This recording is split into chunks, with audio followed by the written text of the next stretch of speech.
se ia fa pe fo ia o nga mat pulenga fai longa matu spasi taulo tu lai mai sa no tu so vai ngana langa an mot tai pafta ya tu lau fionga fo fetalai mo la banoa o le o maea o na asa mulitai o ma o le vasalo lo o mo foi on fa poi tau loa pe o tau tali o toto ali nai fa le ulu awa o lea o loma le tai sua wa lao tu toa le tai tua ai tua au ma fo malu le tai o tau tuia tua o manu la le atamalu o alii ai utu iano fale mtangi yangi ma le o sapo mo foi le vai tongi ai na femoli ai o sa maitai ina ua tātou tutui tau me sina, ai tepa I mātango fie I le anga le lei ma le alofa whaasoa o le tua. Lau whionga al whonga whetalai, ua maea ona pani nui pa ia o le tai au. Ua maea fo ina moli le tau langa whaafitai, I le whata ma tapa se ua whaalanu ai le nei tai au. Ina ia tau mua ea I le tua whaiva le palemene o Samoa. Nunu atu la ia na Auna o lo tala Autu ma ta ape tulu I pai tele. A wā lo la tau nafa tau silea. O lo no manu a wā Samoa mo tae au ma le lumanai. Lau whionga le whonga whetalai o te whaatulo I Tiafau nei. O le Malae filiai le tō whā ai mamanuai le utanga. O le Malae o lo o so tai au ma whauwhauai atu tia sa o tama a inga o Samoa. Ai te tasi mai ai upu whai o malo a wale me ota o Samoa. O le Malae na Talanoaina ma saini ai le tuto tasi o Samoa e o utua a whaapele ma malo o tau mātua ma ainga.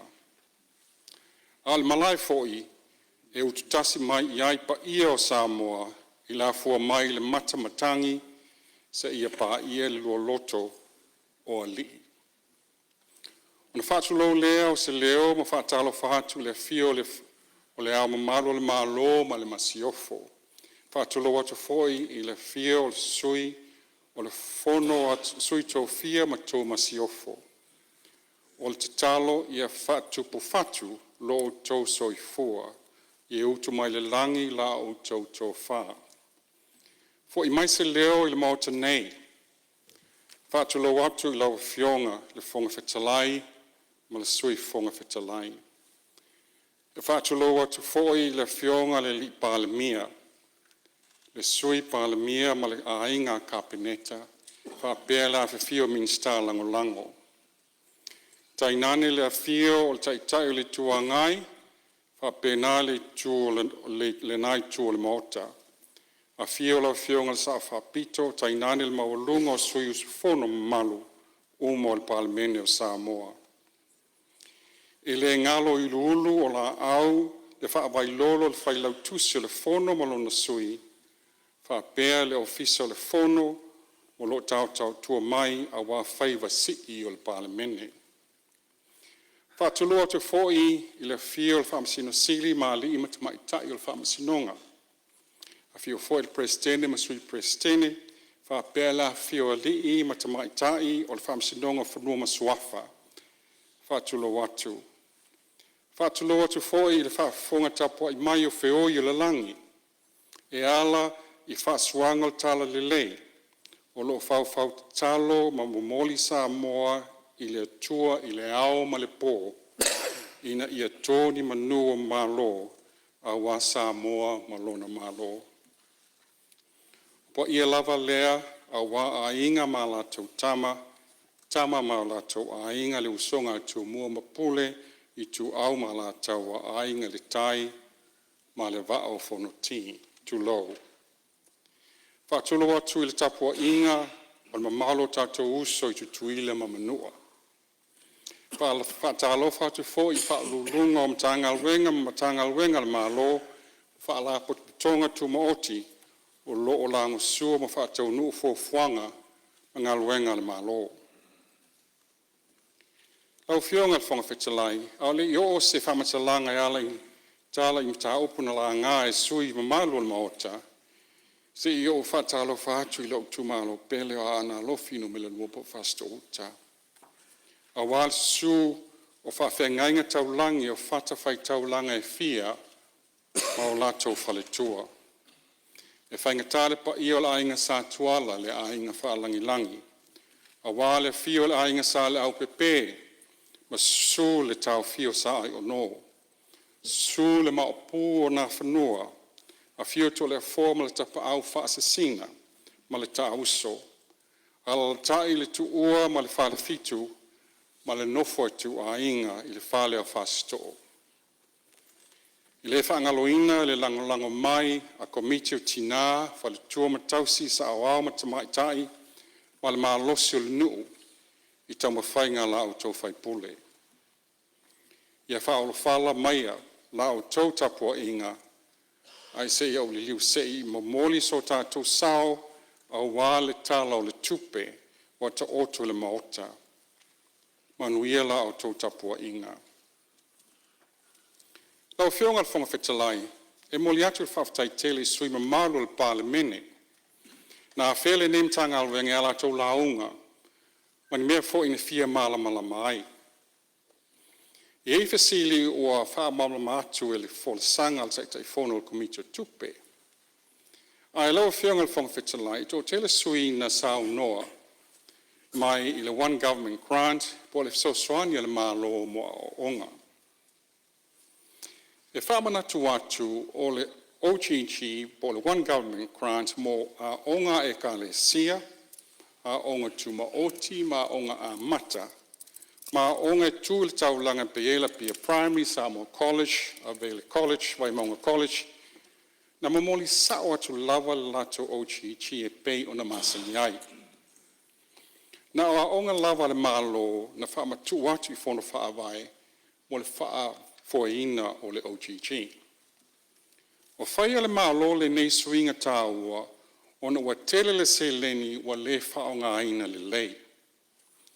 E sala komiti o a onga. E ei komiti sa le lei le whaonga aina le se leni. Ai pangalea e foi komiti na matua le whaamaoni lava. Fa ngā se tupe e pule a onga, ma komiti o a onga. O lo whaia pēr ngā luenga a le matanga luenga. Wha malama le process. Wha mautu masaini a inga. Wal wha o ngā le lea soswani e wha o ngā iaita iala. Ai e whai pele audit o le OGG e le ofisa o le government audit. Ale malo. E se mai lea ma le audit e whaatino mo ofisa o le fon whaavai. O lea mo moli atu ai le whaafitai I le Samoa Audit Office. O lea wata pena le audit e whaataunu le tausanga le nei mo tausanga e amata mai lua afi lusfu lua.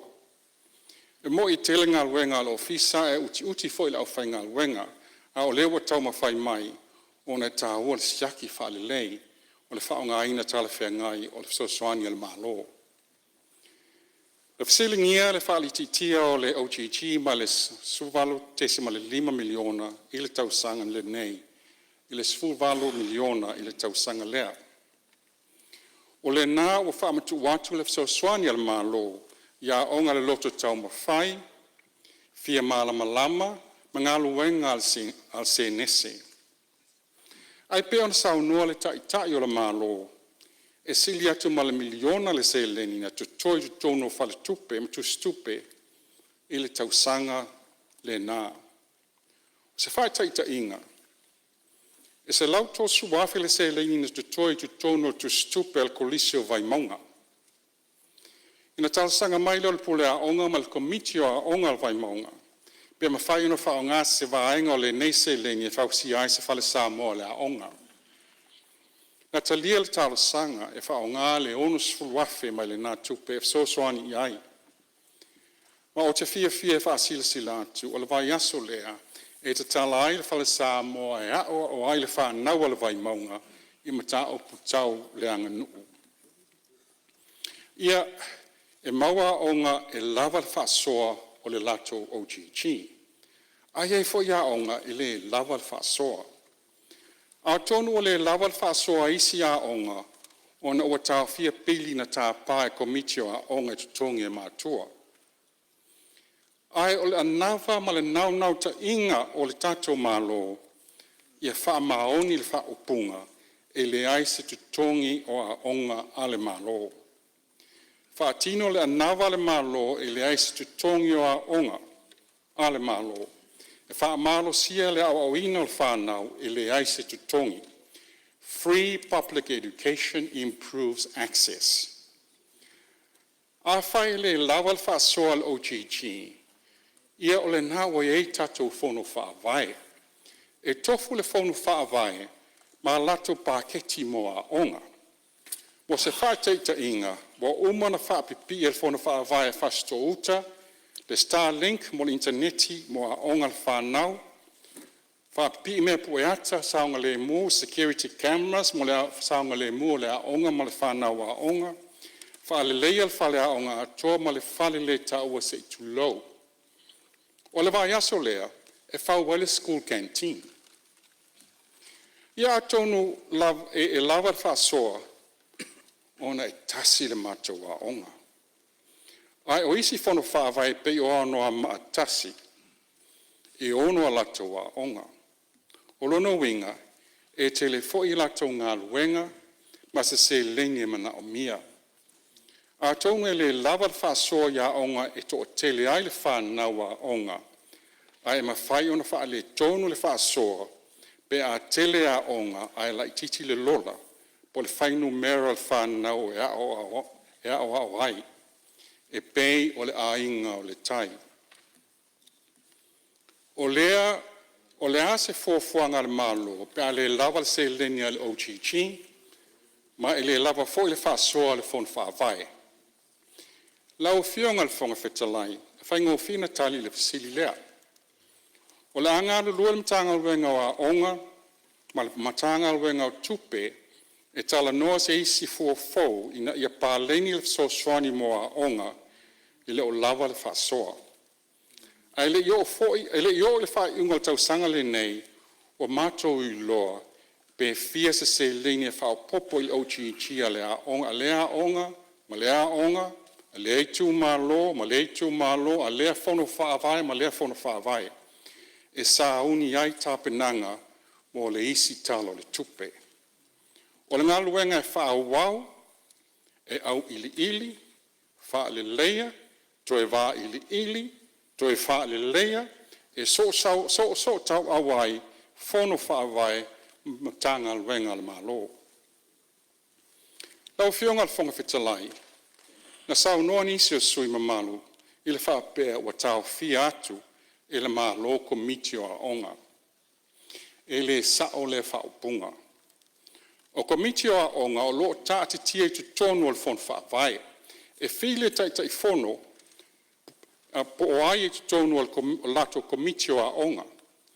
Ai te tau lava o ne iai le pule a onga o a onga tai tasi.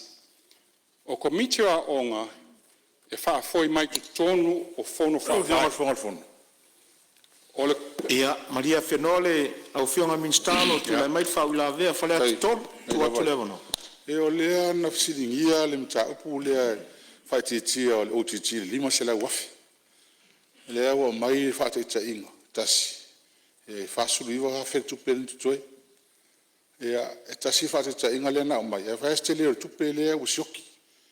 E ale whaatupula ia lea wha iwa onga, tamitia onga. Lea rau le sili atu. Ia, tu la mai lau whionga mistafa o olsa nanga? Lau whionga whonga trai. Ia, se onsai mai lau whionga mistalo, tu lai mai whale atalua, whau la vea? Ia, whaftai lava molo o noa.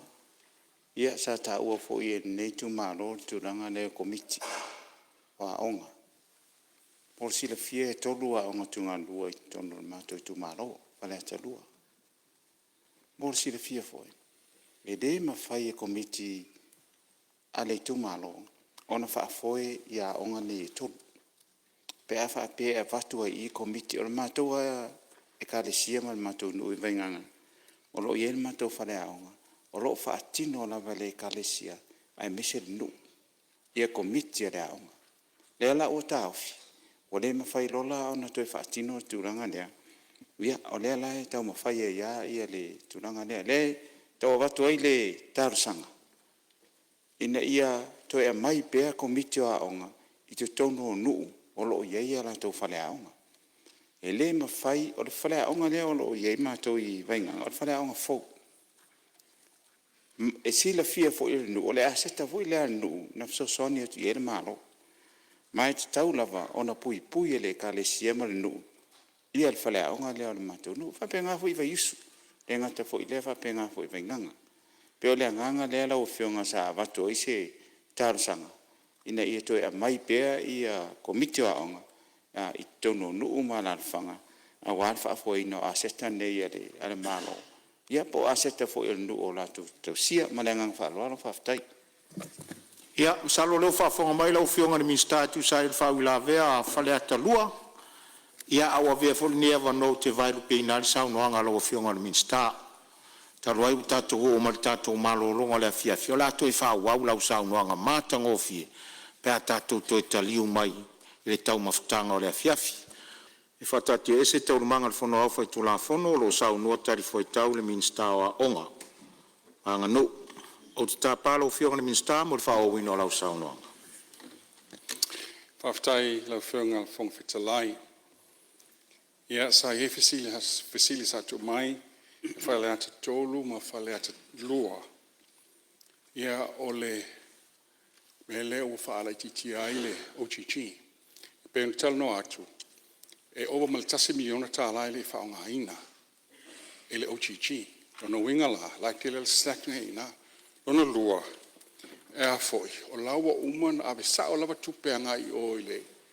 Fo neil fia malama lama man lota mawhai. A la fo wha se ese i al sinese. Anga ilmatanga alwenga tinama te mai tai. Nai fa mamna matua ina me upa ua ilalo le tato o chichi. Ia malmea fa pea e tolu ia komiti o aonga. Ia matua fo sui ia tu malo e ono pe fitu aonga fono fa vai la e fono fa vai la ia aonga e ono pe fitu. No winga e fai.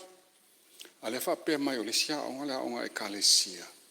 Io aonga le kalesia la ve sa o lato o chichi ai le aonga e kalesia, e lo ui mai tono fon whawai. E pestali pupu watu nai lau whionga. La whao watu o komiti o aonga e whawhoi mai tu tono o fon whawai. Tēnā whong te lai. Ia, o lo tūlai mai te tēn malo lau whionga ile. Ana, toi whapopo atua so soni ni minista ile. Langa le wala ngā sui, o le ave seino komiti. Ona o le fo e toe a mairi fina ngā lo isi sui.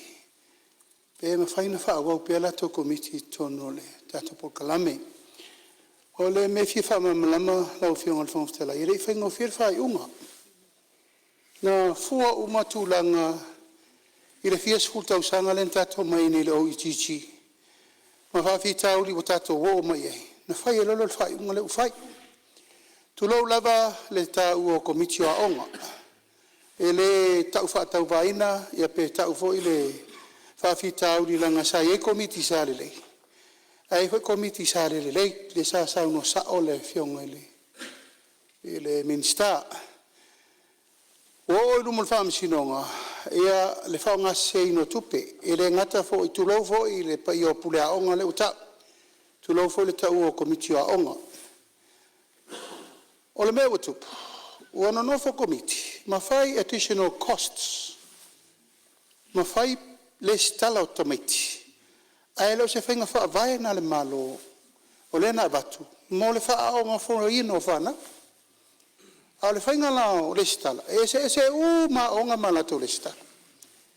O le ai la se fua fa tatau, e fua iai wa tele atu lona e fa se a matua. Ona ese mai tu malo ese onga malato faingala ne ufai. Ua fai le stala fa popo ilungo onga. Lona lua, o iei le mea le tutulou lava le upu le ua fai fafanga. Ua fai saonga mea, ua fai maisi mea e le tala whengai. Ona fai lunga o whanau le tunu. Ina umala mea sa whetuna, i matasi e lole fina ngalo le kapeneta. O le a fai le tonu lea, o le a tuu le komiti o a onga i to tonu, o le whanu whawai.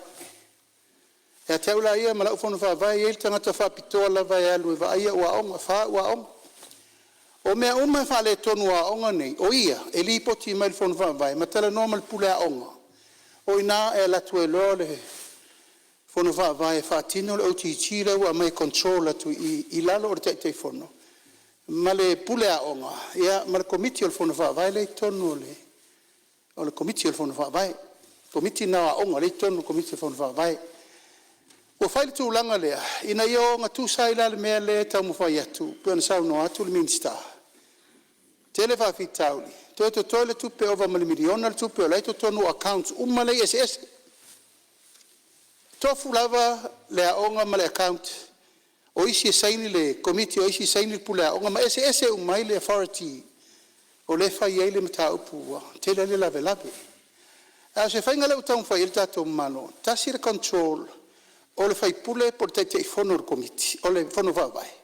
Ma le komiti o le fono vavai, ma le pule a onga. O la tau la na e talano, i le au wala fo ia umma e whaafitauli, o mea lo tupu tonu le onga. Pena vai atu le OTT, e ei mea mo le maintenance, e mea mo le cash power, e mea mo le vai, e ei mea mo le whaare leia, apia onga, pepa, mea uma, o le kava i la lole. A mai moe, ma le si tu na te lea i alsui, ngol mene le whapasene ina. O le whapasene ina o le au ngā, o lea vai ngā tupe, ma le vai ngā tupe, o le teimini, wata tala, tu tala loa, ia pasene o whea lava e mana o mia, e le fso soani e whao ngā, le mea le i whao ngai. O whao ngā. A pe wha marulu atu i sui langa, ne i sabe ua fuol maa vewe le fua inisio komiti sale le. Al wha moe, ia tasi le control, e ma whai ei ona whai tūlanga, e wha alu ta tau tupe, e ma wha alu i tūlanga e mana o mia. Mai to tonu a onga, ma komiti umaina, ia le leia onga, whaila o whata e te ingoa. Na watu le tūsia se ula, la tapuni la ua onga. Wa i wha le tonu la wala ua onga. Ale wa to tolu tau sanga le lopo fe o le tupe sa komiti o onga te minna. Ai no to liu mai fa nga lata le se lau afe ala fono va vai. Va tu roto e fa le leo mai le onga na leina ma fona tala. O ta ua pe tu ia la nga lewa o manta to tala noa. Fu fuanga le malo mo le lumanai. O le mata i tu tato sister. Po o tala fenga, il fai no me le leva le su valu lima se la wafe su valu miliona lima se la wafe. Mo le temi nei. Le la fa solo ia inga mtanga lo. Po fe leva nga ia. Ena i lo le focus. Pe ta tu ilunga. Pe tu ilalo nga le so swani mai fono fa vai. Mo fa tu pe no isi me mo on. O fa manga na male. O so na telefone di minsta. Malo fa time salo manino le vaanga le sa no te malo tu atu le vano lo fianga le minsta fa wa lo sa no. La fonga lawa fianga fonga fetalai. O le lava fa ya onga to langa inisio sui. Ia o sem tau po fai pea o lo fa tau o le tanga wenga. Ia ele o se fa fi tau le na Samoa. Pena tupu ana nafi. A tatu tangi atu la fionga ia tu isi nave maulum to tua laksen. If so swani mai, ia la fui su inyan faya onga e lua fetol se laula shukti ai. O tato o lea ia ia vano faya onga vacancies e se lau iwa su lima. Se laulu su tolu moa onga tulanga lua, ai fitsu lua moa onga maulunga. O le tele wa onga, o lo fso soani atu iai faya onga fso soani po teacher aids. E se lau onu se fulu tatu teacher aids, o lo fso soani tonua o onga, soani ia onga mfaya onga, ia onga tulanga lua le malo. Mai ta ua lato ngā luenga fso soani faya onga, to o telo i lato o tina o whanau le onga. O fofanga mtanga luenga o teacher aids nei, o la fili ma o iatu li mestea au Samoa, i le masina fau e whaia lato a onga po lato training, ma wai lato micro-credentials, ma lato certificates. O le training e whātautai a mō vai aso pe se ono il se fululua vai aso, na toitaliu mai lea e whai a onga a latou a onga. Ona ua maua latou wha i longa, na watu lo leo latou swafa ia il pisa si, e matai longa tutongi latou o whai a onga fau. O nisi o latou e mawhai una toi fo i atu e a onga mo latou bachelors.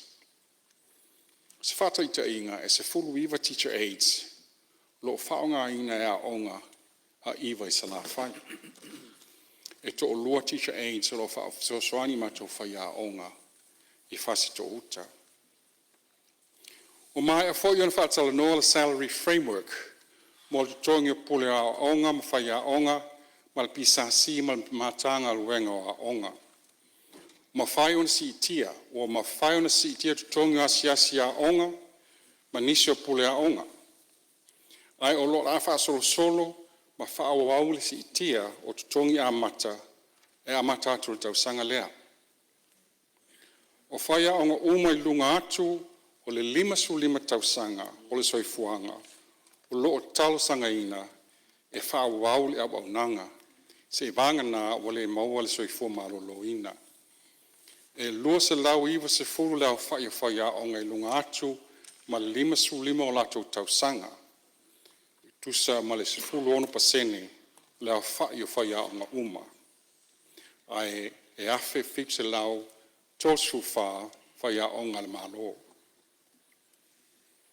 Lau whionga le whonga whetalai, a vele ni awa noa e toi whamanatu atuai i le mamalo sui, Male atu nua te tau ona watu se whatanganga al matanga luenga. Whatoa mawhaina whausia ni whale a onga fau. Lo matai tu pēr matanga luenga ni a onga ua toanga o ngau le whanau a onga. Mai te tau ona whatalanoa le tapuni, ma tu whatasi meisi a onga tu lata mai. E te tau ona whaso le leia tātou a seta, a tātou whai a onga, i a onga mana o mia matala whengai. O leo tātia mai le talosanga Vaisingano Lua mo se lato la o le universite i le area le trades. Ia le fautuanga, whaapepa mai. Tala mai i lau talosanga pe whaape whiena whaatupe, i tō whiela whanau e a o ngai, o le ale scope o le curriculum, i tō whieni whai pisinise whai paanga ma le a o ngā fau. O le nawa ia ia onga sa la whai o whai ni lato mta upu tau a onga a matata ese. Tivet. E le ka muta palama whai el tise. Le tuo tane, i tuo a sau, Alofi o taoa, mata ai vave mal kolisio a moa. O le ta iala lava lato, o le whatu peina o a onga fau, o potua a onga fau. E pa u tonu lava il fona whaavae komitio a onga pule a onga PTA male mamalu le tu malo. E lato te sa ili pa anga e whatu peina ma ave i ai talo sanga. Le matafa i oi foi il fona whaavae mal komitio a onga o le sa ili ma wha mautu se whanua e whausi ai whale a onga fau ma wha mautu uma tapenanga mo o mia.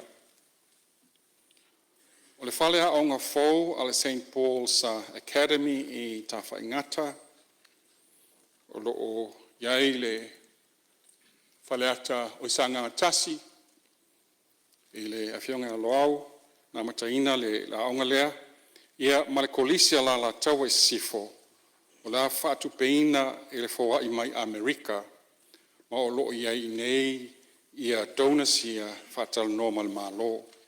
Ma e fōfua e a matal ngā luenga i tā whaingata i le masina fōu. Ai lo fsoswani mai fōi e tātou isi a tātou paanga, saina, Iapani, Siamani, mai isi tātou development partners, wal whātu peina o isi o tātou taumawhainga. Lau whionga le whonga whetalai. O lo taumawhai le la lawa o onga o pule anga o whailonga mtu espasi tau o loa Samoa. E whātāua o onga whāwau, e au whiai ma o onga mō matata ese. O ana nawhina whai elsa valio a onga whāwau uma i Samoa, ma lola tau wha moe, o whātau nui le nevai aso, o lo whātasi mai uma a onga, I aonga e kalesia, malua, piula, momoa, maisi aonga e iai le NUS, Don Bosco, puna oa, ma pesenga. O le fofuanga mtanga alwenga, e fia mata ina aonga whaawau mo trades, e el palama ka muta, fai ele tise ele kolisio a vele, maisi kolisi sauwai. Aisea, awafo e 5% o tatu whanau tama, al tato watu nuele au sia, pele o atu latu a onga tausanga se fululua, ia 12.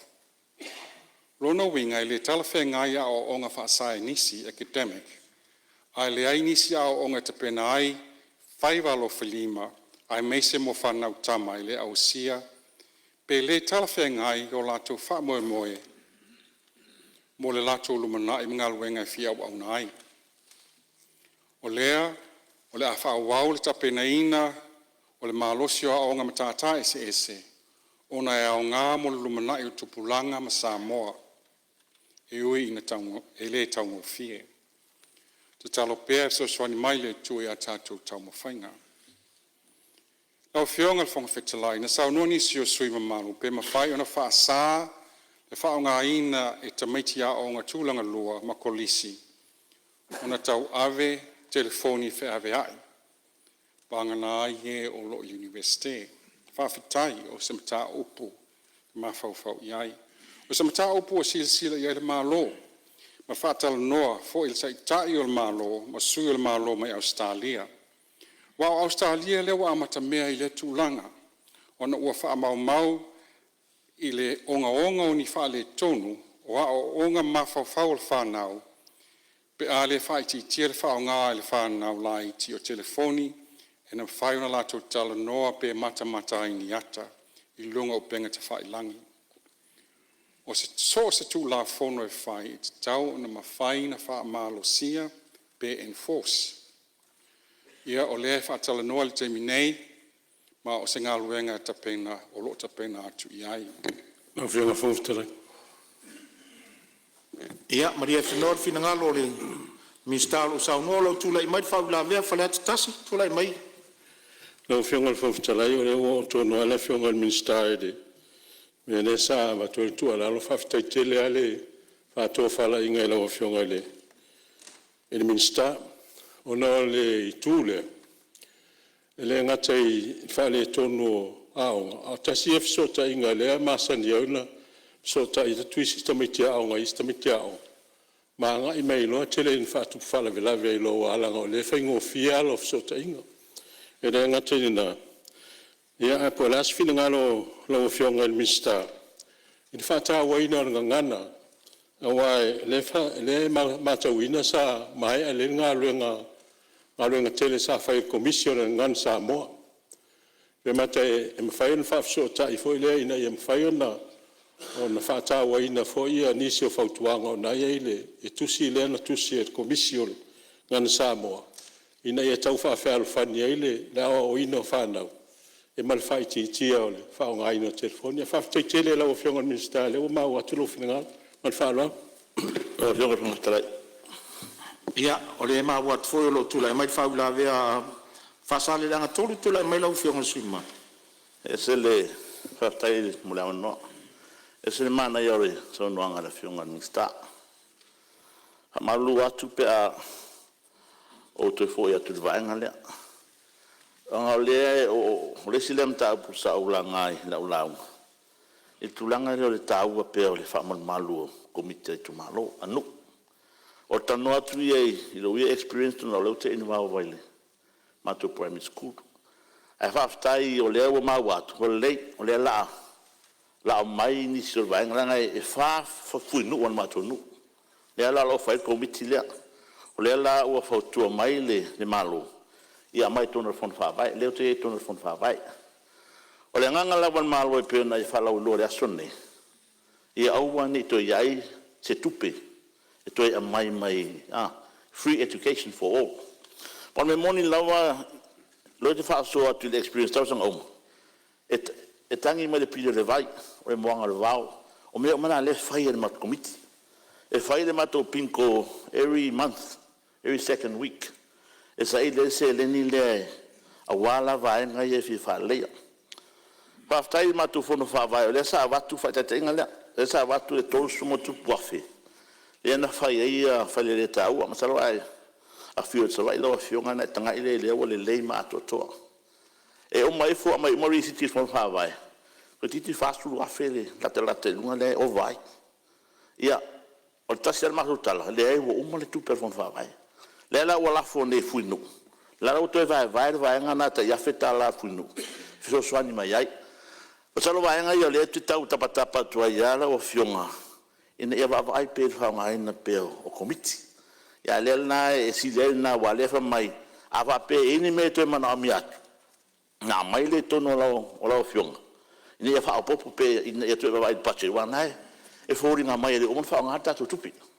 Wa memonia e tau sanga uma pera tu pera na tau sanga nei uma lele mea onga maturanga na a mai le o karfaya onga avatu de SSP avatu se pia mea onga uma le ya tu pena a lele le se tu per pile le vai o mo anga vao o mela na le tua ya tu pe yesu e mato a wal le a mai lungole ya ri siti mar pachi ya wal va ya tau sanga fo a tau sanga nei e pia le nganga na le tau na wa tia por fa mal malunga nu running school la onga tua le tono le nu ai mai foi la va le po nu ma suita mai ta nu o le te ma ya mai pe mana to ina yo yai e ma tinga lu e to tono fon fa vai a ware mo le lang la van ngal wengale ya tu fenga malo ai ma se tu langa ya o ni ya o fo pe fa na ai fa tai ma na yo te lo fu sang tu langa o yai ya le fu fanga ro ma ma ele te tai fa ti ti ta ua o le ya o ina o fa na wa Samoa a walu mana iwa e o mai foi fale nei fa pena ona ta wela tu sau pa stai lo fio Salo mo mai ya o le mai ta watu tu le mai te malo lo fio de li pa o tele le finanga lo sui ala watu sia o fa te inga el mato fa tu a tonu e nga ni mele e sa no mo sui wa mel paketi ele fono fa vai na tol sfur ai umani langa lo fa sfur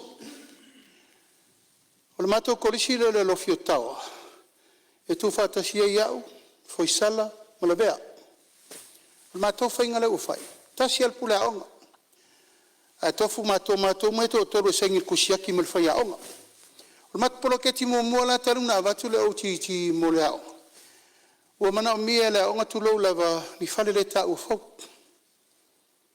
o le mela na mato fai o sa iri le fai ngole o le fale le ta ua le ia sa o le leile me tauna mai la na la fo ile tai o la fono va vai ma le pule rea onga Alofi tau e o la ue vai pe fiel tino i Tupe e toi fai fau leo mana mia o inala e maua sa o mai lava le tau atoa o le la fai e le fale leipa me uma o la fai lana avele matou tua lalo il pule a onga ma le pule le fono va vai ao e to vai toilets tuai to fa fo awana mai mawala Talaina i lalo toilets tuai e to fa le lei awale o to mato me ai fai le toilet fo la mana o miele e fa la on pula on fo o la so so ni atula awana ia vele o fo le no na va to atongi to Tupe paulo so so ni moto o se mato me la u fai vai le lei le pula on a vi fo le kamuta fai le o kai uma fiertau fai ya uma o inala e le to ye la tu langa le to sa Tupe lu ona wole lava il paketi na vatu ele tu malo pe sa le so so ni tu langa fa fengo fie level menel tu mai tono control ina ia sao le paketi ma sao hol me va il tu pe le tu inatu ta ua tele le sa no le fa pe wole lava Tupe o le liu nei le to fa le minstaman tangalung wala tu langa o tato o chichi talo Tupe sa ma le tau sang fo pe lunga pe lalo ia matu fa fe ngai fo I fono fa vai o le al paketi fono fa vai mo o ia la o fa ia la tapula se la wa fe tau sang uma mo ina ia fo ia la tu langa le sa no mai o le se Tupe mo le va o le se pensini fa tu langa I Malae ma me uma fa pena o si so so ni tu nali sa no nga sui mat Salo ma ua le vai nga le sui o fa sale le ngatot ya na fa sa o al vai nga le fa te la fiona le pa mia ona ole short for na mo Ono ore quote lava na mai le aonga. Na mai loa in defense of fond vai o tupe na ave aovat fo. Pe lan sa no lo fiunga. Le fale tuai le lo mana to ina to fale lei. Tu sa na ko accumulate na extra cost nei. E fa sta le fa mama mai lo fiunga. Le anga i fo ye se fo fonga ma committee. Ya, tula mai lo fiona minsta fa o lo saunanga. Fiona fon Talai. O ia, Maria Fenoa le minsta o lo e fa u la vea sa ngatas tula mai lo fiona le. Ya, le ko senga ngai fa la level temita o le fiona le minsta. Ya, wa fo la pitola au. Ang long foi mal choa. Ya, saunanga ma. Ya, unga ile e tato wa onga ine whapena na matango si e whapena fo tanganga la wa whionga le minsta ta wa fo lo moa e to sai mala onga le tale St Paul's Academy e sa le hoi sa lo vitamina whapena na matai o yo lea ia le fa long long to mat to fa stai te fa fo ta wala na fo I pa inga o mavai atu e sa tati ai panga fo ine whapena na whatal. Talanoaina ia mawhausia le lei, ia lea fwy whale aonga e anga I ai, ia le pitonu tele o whapena na whausia.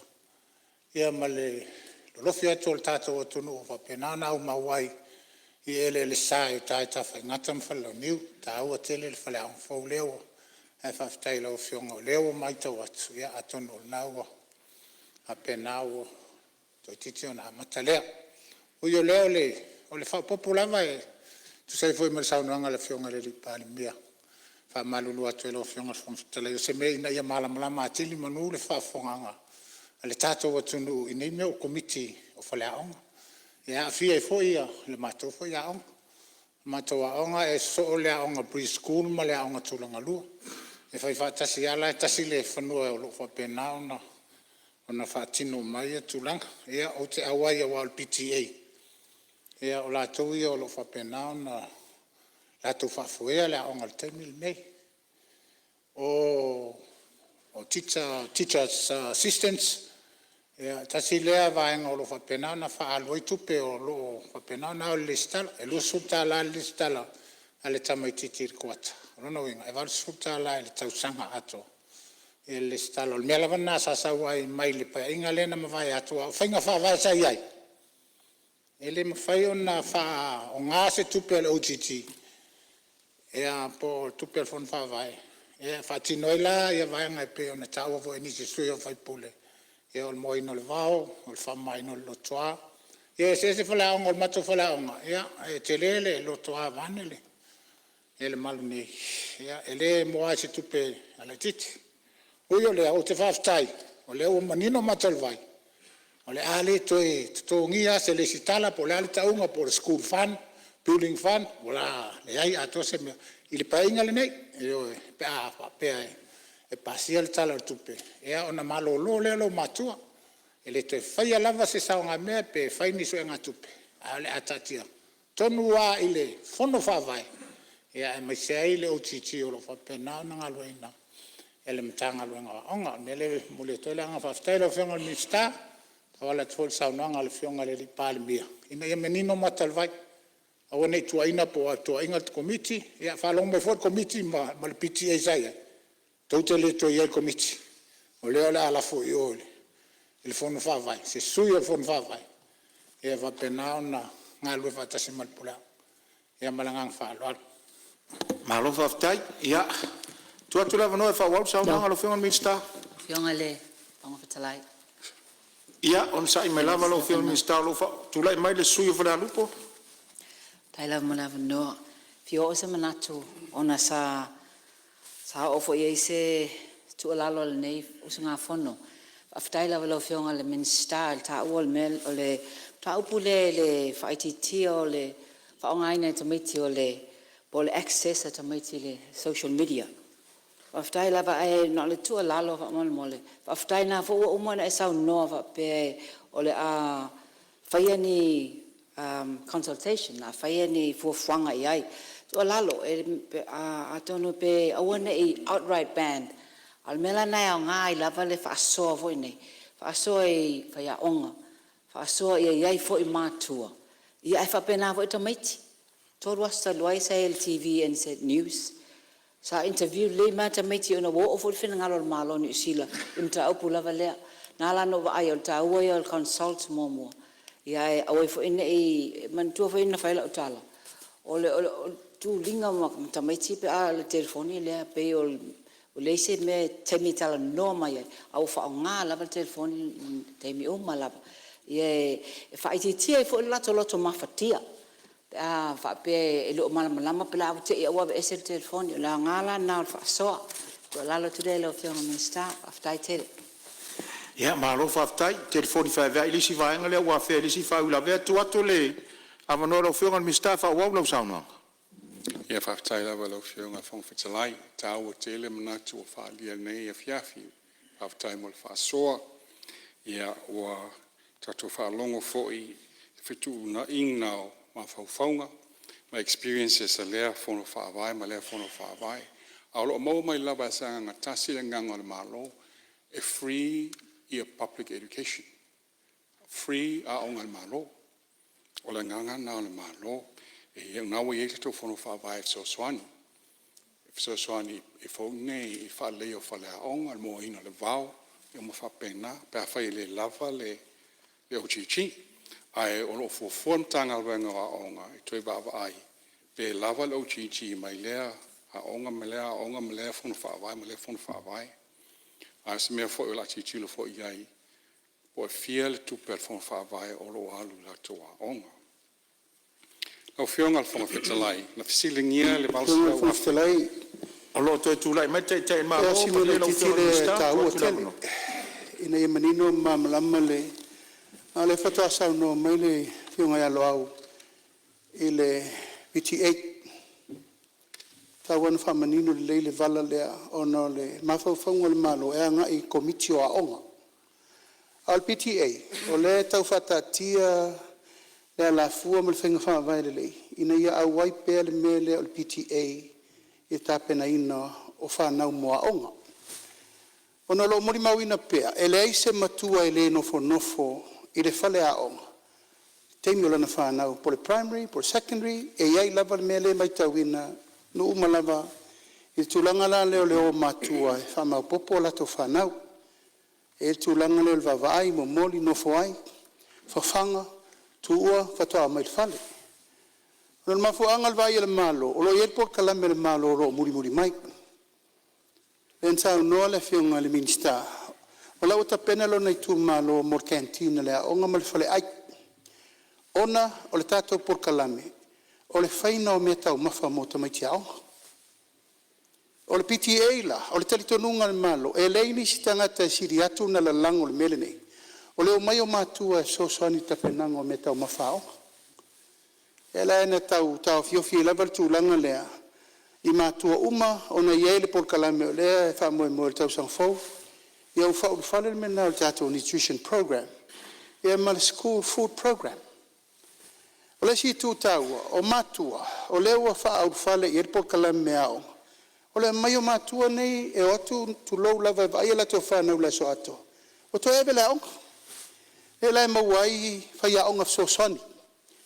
Ono matua lai o atu tu lau lava le lato nofo la so ato ai ole. Whalea onga. A lai ava noai manisio I lato o iele to mai mawhaina whaia onga sosani mo onga. Ai wo manatu e tā ua le PTA langa la fo I mātou te ave pele tu o lalo I mātua. O lau tau tiute. O le tau o mai pe ia vai au tau whana. Am salo e mulimuli atu le tau sangfou.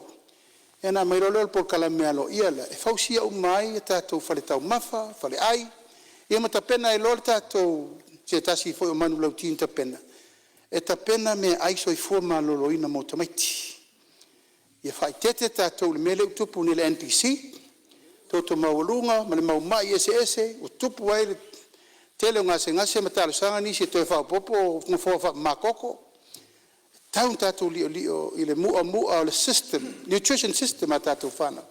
Tau lon tātou tua tiro lea, koko esi, sua whai, vai salo. Me ai sa moa sa, leini me ai, sa leini wha mai mo wai. Ia ato ai le ma tātou, whai, tulango mango, maesi ma me umwa pena. Tā pena li fufuanga na ai te whātāua le tūlanga o PTA a o ngatai tasi. Salo lewa whaafonga mai u whaalau i tele atu te tai o malo, e nisi fo i vaenga sa o fia i whaau i la vea, i tūlanga on tau sao noa. Ia i tūlai mai lau whionga ni minsta e whaau lau sao noa? Whaftai lau whonga, lau whionga whonga whitalai. Le fisilingia le valsa lau afe mo le school connectivity po interneti o aonga, mo aonga. E lima sul fitu aonga wa le lei fiso ta inga po so tanga whaatene kolosi. O lea wa fōfō atu ngā luenga mo le whaale lei o le interneti mo le eisi se lau sul fitu aonga. Wa o lea na saini le contract po le konkarate i le masina te nei. O le isi walu se lau afe lea mo le leisi tausanga o lo tutonu o le paketi o le matanga luenga. Lau whionga le whanga whetalai. E lango e Aana Alofi no me le lua fasto uta le Tala o le Tupe.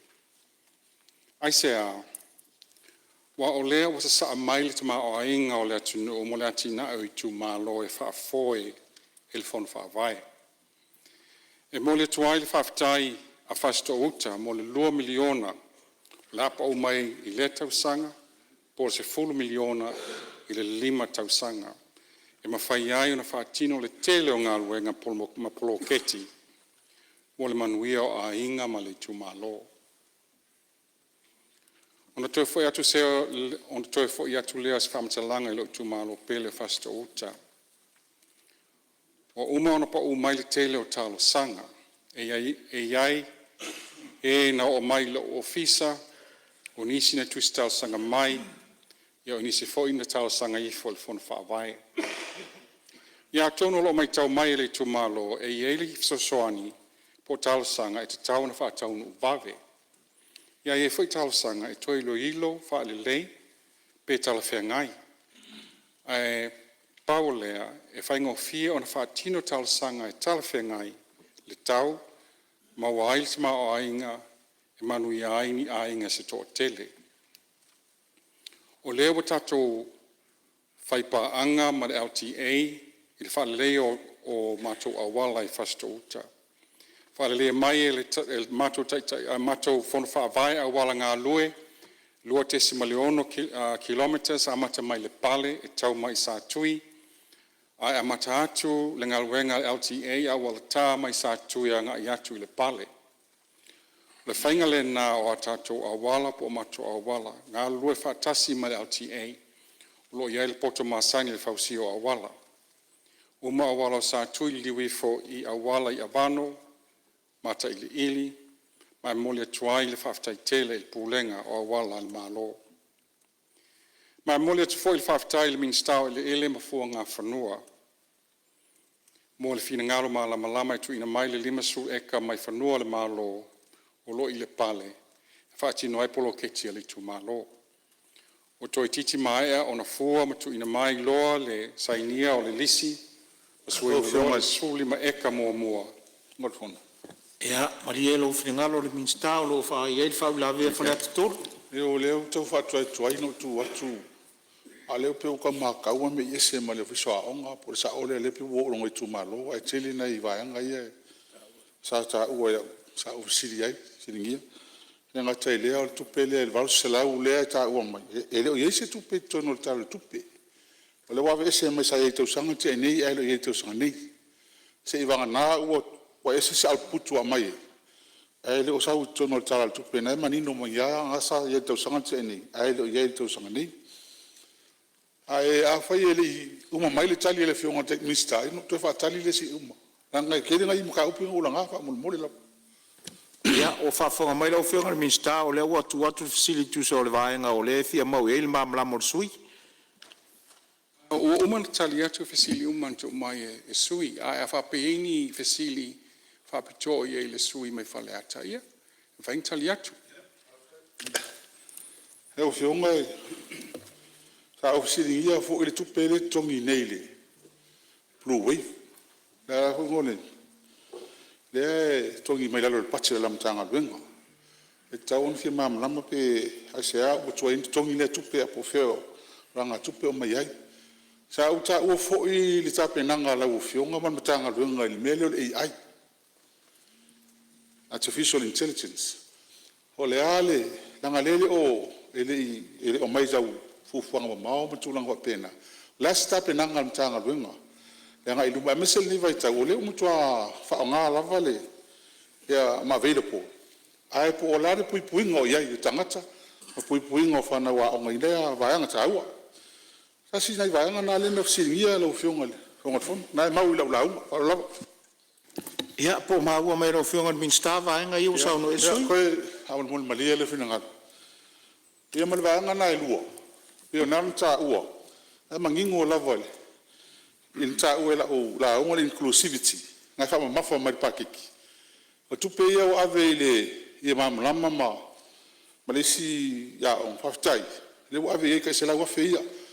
Au kai se lawa whia ngā le sa ave le blind society male. Male sign language. Ili pate le kaluai. Ona winga la lau vai. Ngal fa nga ma lu se la wafi le na via le fela le le se tupe I mo plan society male. Ma na sign language. Le wa le se male kala kupe. Ale ua mai le si vanga le. Fi mo se manga lo fionga. Ia la foto lo whionga min sta. Iu ila, ia lo tula e marta i tae malo, atu no mau e le. Ano, so atu le varisela wafe lea ta ua le Blue Wireless. Atu atu isim ta upu la e mamala el minsta, o le Blue Wireless. O se piri wa levana tauna tongi. Amata me lua fe lusu lua. Lusu toru, lusu fale, lusu ono e tongi e lava. Ele ia le whaupungo le nei pili na wā mata le school wifi. Nā mata ina whai le bloketi le. Peita. Wā alu whenumi ai. Pasi e le MESC. O e pasi ma le MCIT. Pasi sao ili mo le MESC. Ai leo malama le MESC le mele e batuta. O le whatoa fo ia le whawhitau li lea. Talu mai le amatanga mai o le uruai introducinga. O le bloketi le free wifi le tatou. Ai tō te mamalama. Na Pacific. Ai si fia lau whionga langa ngasa e minsta langa o lango vor temi lea. E lau whato a tau nuu le tau nuunga. E pei ele ai talafu nei walewa na o wele malo. I le company lea. O isi tenda i e luma mai. O le whanga solo pe msau noa le whionga le minsta. Valu se lau wafe le wha anganga le malo. E update le bloketi lea.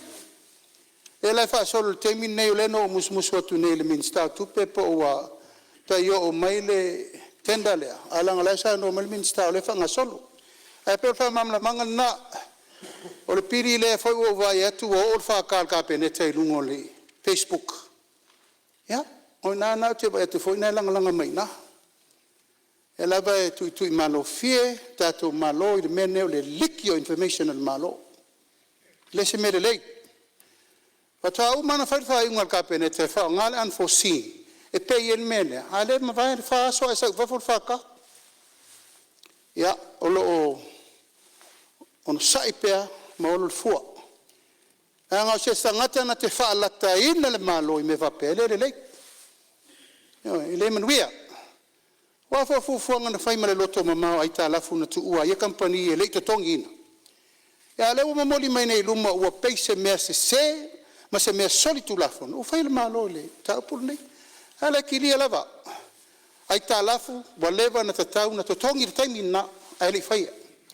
Ia o whamam la mangana la uwhionga la fotu isim ta upu la uwhionga le. Insta mo sirfia le tunu. Tuna mera uwhionga minsta e whaawaro saunanga? Aftai, o le valsala wafel connectivity, mo tau sanga lea, o like tonu al budget lea for IT, al matum tanga al wenga. Ia, o naua saunu atu se ta al malo le Blue Wave contract. O le contract o umana saini. Saini e lo I sili. Menga wala whainga whainga tongi.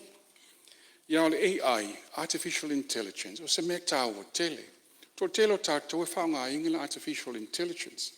So se teimi lawa te Google inga isa mea, e kiki in maila artificial intelligence. E tāua tele, tātou e tele, whaunga al chat GPT.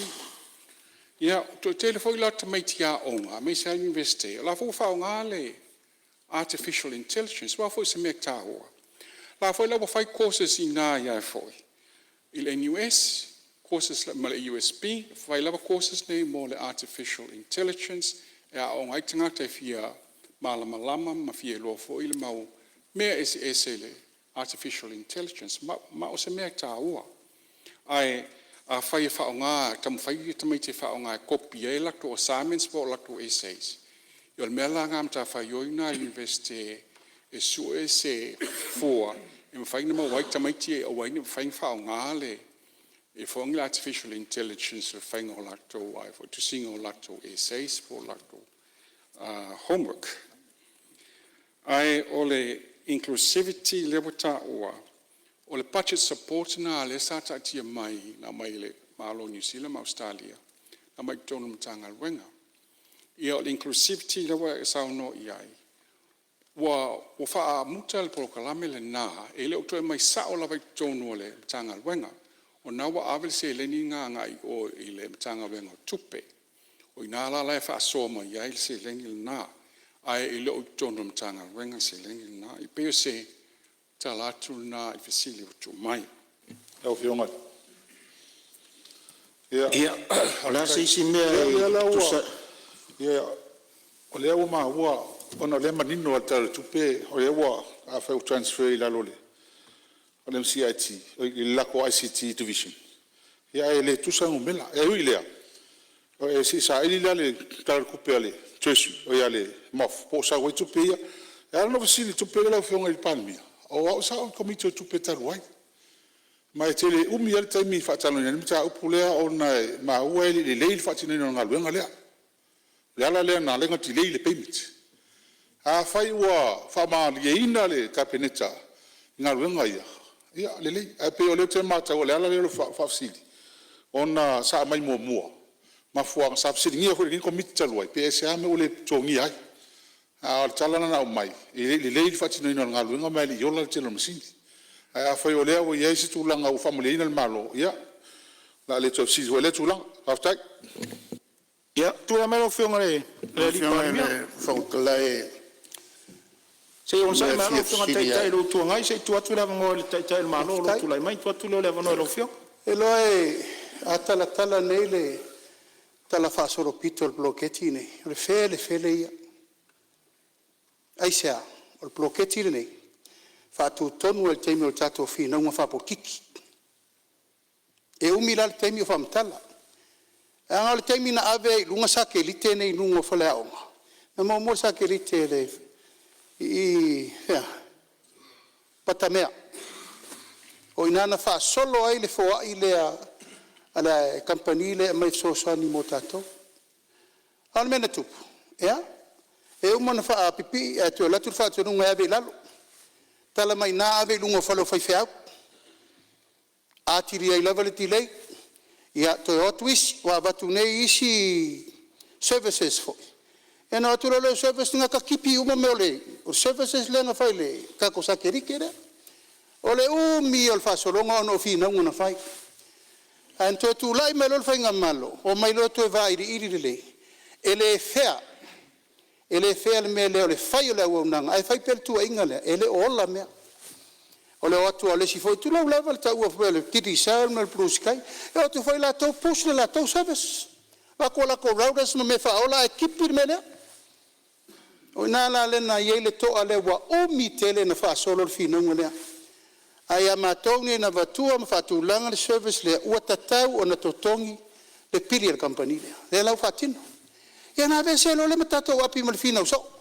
ai fa solo le tenda foulo le vadu se la wafe e lo po ai le wo piki na fa solo lo le molumana e fa pi mo e lo me na fa solo le tato wifi mo on io fa mam le mangale la ufiong le fon tarai mal fa fon salo le o le vaenga le suyo fala te todo on sai ma lava la ufiong te le tu ngai salo le vaenga le ia o le wa mawatu i no fo o se payment mo le company sa fai le service ai le tong ia mon tausanga ia pe tolu pe fa longo atu so le ala o fato at tong il ai tala fo le malo anga il company le a le vaenga le ta ua se le ni le ia masalo sisi tenta sisi service provider fo ai pe o le maua tu le no fo le vaenga le atu ngalu e lufi na ngalu ia masalo foi le ele na tia foi la ofionga sa ia il komito tupe le foi sa fesilingia e tu sa la usa no pe ai se o le tongia le la o se mai malo mo tilo i fenga fava o taun tong il company la la sa foi service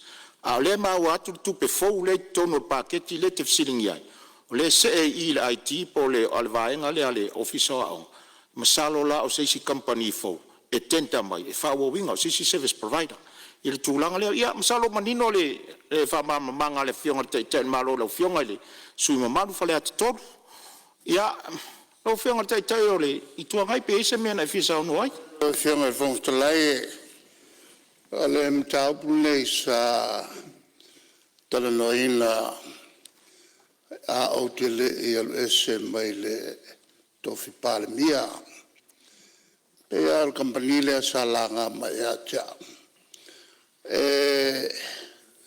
a fo sa no foi Tala foi miliona Tala il regulator a lima sala wafe o lo no foi Tala foi il computer services limited sala mai la ya cha o ma o fautuina e le pulesai ai el tau ona tapa el campanile a wan no fo suile ngoa on famele a cha suile ngoa a tangata la vetas a faila tulanga lea le la le mele o vai atu iai o le no foi Tala ful miliona Tala a lima sala wafe a le la tu evatu iai el tato malo il tupe tong iai a tangata ia a le o fa silia tuai po se me te taule me o fai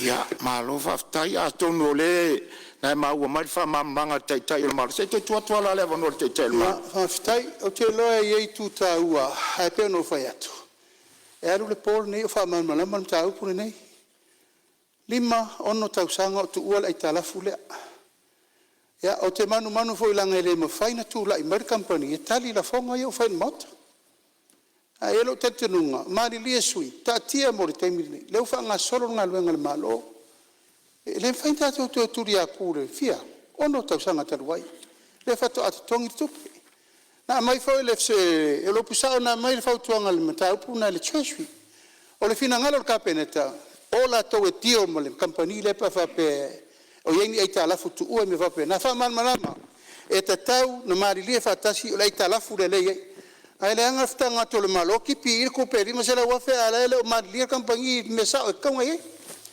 ya na mana tu le lo fiong fong tele fa ma na let's be fair let's be fair o o man to tongi ta to var se la mon tu po fe le o wel malo ave yai o la yai nga fa tu la fono ya o ai pe fa pe yai se tupe o wel compagnie le malo o fa lo ia o le o ma watu malama le ia a fai o ini vaenga fa pena o work company a le wa vatu tupe i o lato a o lato seto mai si vaenga ie o vai la fai ngo fie mal mala mo le tule a se le ni le ta o mai lenta o mai falata to salo ile la su isi company ma tu watu ya o ko le tenta sport fai isi service provider wata to wa onga ma vaenga fa pena tu lai mela o fionga mi sta fa wa lo saunga Te fa popo tuala fonga le lau fionga fonga fitalai. O balsa le wafe lea mo tau sangal nei. Lau mun sign contracts mal digital mal Vodafone. E te le vai fa being o Starlink. Mo le valse fulu a onga le tong contracts la lea. A ese la le se leni le wa sau foi. Ala la sau tong IT el mako tangal wenga. Fa tino e foi la ngal wenga te fa pio isi Starlink. Mo isi a onga. Ia fa mangal na ai Iuni se fesili mo le la umtanga alwenga wa onga ia teimi nei a la liwa tu loi lo tu malo o fasto uta mai momolia 12 taitele ele afionga al minstao ai ele fu nga fanua o le lima su eka o tatia mai mo ngal wenga fon fa vai o la tina ina o le tu malo ia a tonu o atu le masina le wa mata na sua le suli ma eka le luma fa tonu ai fofuanga le tumalo fa e Malae ta alo shopping center ma matu fa to anga Ai le tau wholatu uma I nei le palemene tau sanga uma le tumalo. O le telo tau sanga e whaatino le whono whaavai, pēa tala whengai. E pe ei se ala savali, footpath, a matatu I mata ili anga I sa tui. Ngā luenga nai ma whaina whaatino le whono whaavai, e tau lea mai I nei. Ai o tau sanga I ni tali ngalo, Ie whaita tō tusi tau sanga le matanga wenga o puna oa, mwha natura, si o manga, a lango atu I aile whuna whaavai. O le nā whatua uma, o na whaita li ngalu I tua le hole e whakasa. E mo I wa whatau nule a nāwa a le whaipule mo le tātou medical clinic I whasto uta. O le nāwa iai tai au asto nai uma. A le mo onga o Aana Alofi numela lua. E toi te Tala se health center I le mea o lo iai le whalemai le lumuenga. Awal toi te Talanoaina le whalemai, ona ua condemn po ua tau salaina le whaongaina o le whanua na ia I nā. Ai te Tala na o le pito I luma e whai ai le health center. E te Tala ia so uma mo le mamalo o Aana Alofi a toa. O se mea mawhaina whai a Aana Alofi, ai e whai paanga ma le soifua maloloinga. Ia, ai pe o le Tala masani whai atu ai fōi. O le taurasanga al matautua whawhine, no fōa o Aana Alofi whā mo le footpath a wal savali mo le tātou kolisi a Aana Alofi I whaleolo. Ia o le a o atu I le matanga alwanga I asiasi.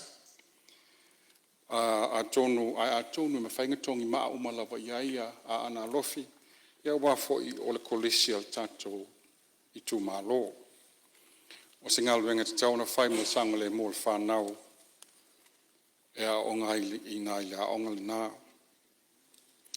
Lau fionga le whonga whetalai, Apia sui maru le palemene, o le nāsa taun whainga al metanga alwenga o a onga, Mulinu'u, a Apia fo il tofi o le tūmalo a Aana Alofi numela lua. O te taofi o whaamiliaina whina ngalo sui, sa la ngam ta upu ala I se tali atu. E mo o mia lava, o tātou ngā lue so tau au, ina ia manuia le ati na e o a onga, a si o tātou atunu. O la tātou mata whai oi whai whatasi. O tua ao ma mātou lima, ngā whati ai, o na whafo ma who ia nisi o lui tau, whawhi tauli, pe o na tau sau noa ma moli mau iai. Lau whionga whanga whetalai e watu wha mālo le whawhaina o tātou whono. I le whaingo whia o tiuta e meise le whatun whalawina o taulumanga o tātou whono tanga. Mālo on sai mālo whatotoa. Whamanuia le tua le ao le mālo, ia whaafua lo soifua a wā, aua nei ta ape pāpā I taua ana, a le lātou tama. Ia mamao ni ao ngā solo I sui al fono sui tō fia. Ia mamā le langi I laua whionga, I le whonga whetalai, maua soifua langi mamā I le li pālemia, sui pālemia ma minsta o le kāpeneta. Apia minsta lango. So I fō lau le lei le tai o le tu ainga, o le tu angai, ma le lai tu o le mota, alo whangielu se whono malo o le palemene. Manuia le tapo inga sio o tu malo, whai whamanu mai langi, a walo o tau whaiwa whai pēa, e ala I le whai talo, mō la o tau au auna. A mālangi le tapo inga I ainga o Samoa. Ne fui le lafo mai mani tō ngausia I tula tō le ulu songa tū mōmapule. Manuia le whanono manu ala ainga sa le vi. Ia ai le file mo le tua I palemene o Samoa. So I fua. Malo. Malo whaftai, lau o whionga ni minsta tu sai for sanga malama. Ia o nisi fo I vaenga sa tali atua I ni vaenga sa langa e whingalo sui mamalo le mota I lau mtanga luenga wa onga mareanga nu. Ia whamalo fo I le pulisili, ia pol officer sili o lau mtanga luenga, le lango sua atu lau whionga ni minsta. Ia e maise le manu tawe o le mtanga luenga I le whaingo fia le mtanga luenga face to teli. Whamanuia le atua I lau tau soifua tautua mo le tātua o tunu. A te whaafitai whaapitoa atu lau fionga le minsta. O le whai o lau whaatusa le tu malo e silin te leo aonga peo a inga le tai.